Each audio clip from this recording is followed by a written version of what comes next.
Our next trip is the Dewberry Farm at Brookshire, Texas. It's an hour land travel from Houston to reach the Dewberry Farm. Upon entering the farm, we immediately saw a lot of pumpkins with variety of decorations. The place looks festive. There's also a lot of activities to do and playground to enjoy with the kids.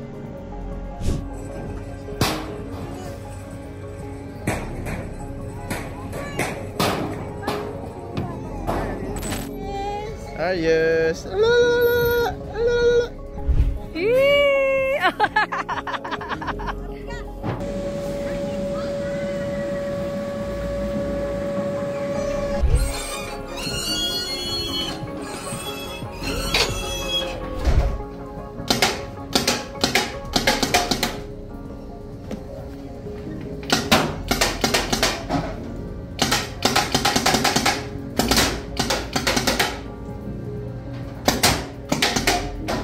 Yun.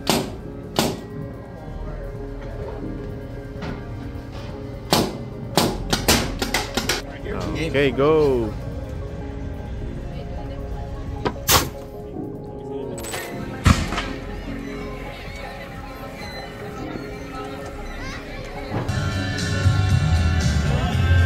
Hello!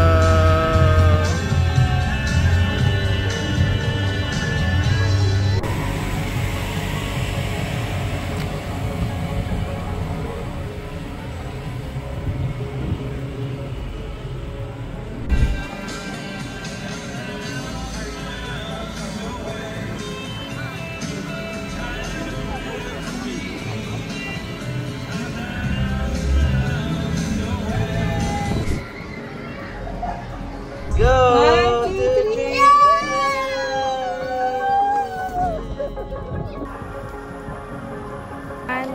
Maraming tao.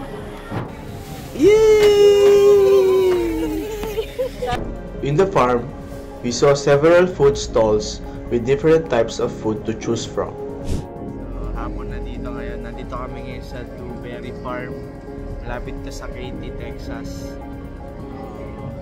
Ayan, almost sa libot naman namin lahat. Malawak yung area. Maraming mga rides, mga kainan. Tapos may farm sila. Taniman ng kalabasa. May mga Christmas tree din. Mukhang marami pang ilalagay dito sa area kasi maluwang pa yung space. And last week of September pa lang kami nandito. Mga mid or mga November siguro, marami ng pumpkin na naka-display. Sama kasi dati. So, dati kamusta so far? Experience? Ayos naman. Mahangin pero mainit yung panahon. Mga summer pa ngayon. Palagi ko mas maganda sa fall. Hindi na gaano mainit. Marami namang makikitang rito. Mga artificial nature like lake, meron ding train station, mga palaruan ng mga bata. Ano pinaka-masayang experience? Sa tingin ko yung pagsakay sa train tsaka biking. Maluwag yung area. Oo.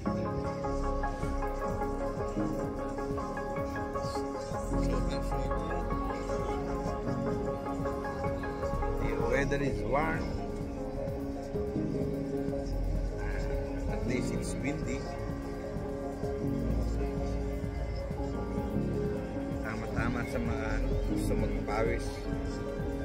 Tsaka sa mga family, maganda to kasi marami rin mga palaruan yung mga kids.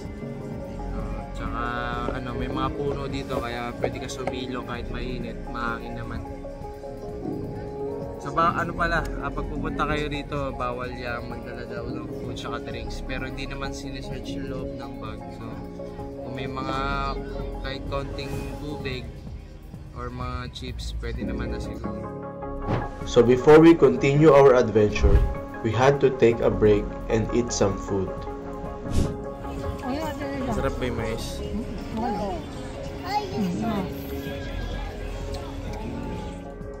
One of the main attractions in the farm is riding their train. It will tour you around their huge farm.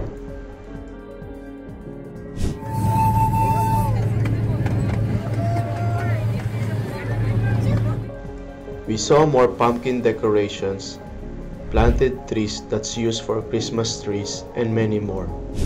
As we continue to wander, there are lots of rides and attractions to enjoy, especially with the kids.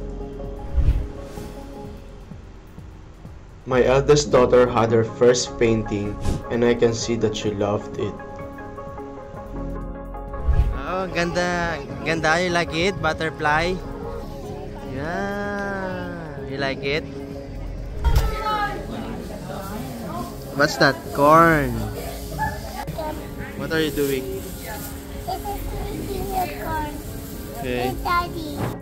Overall, it was an enjoyable experience and worth it to spend time with the family. Best recommended for a family getaway, and the kids loved it. We'll surely come back next time. Bye for now.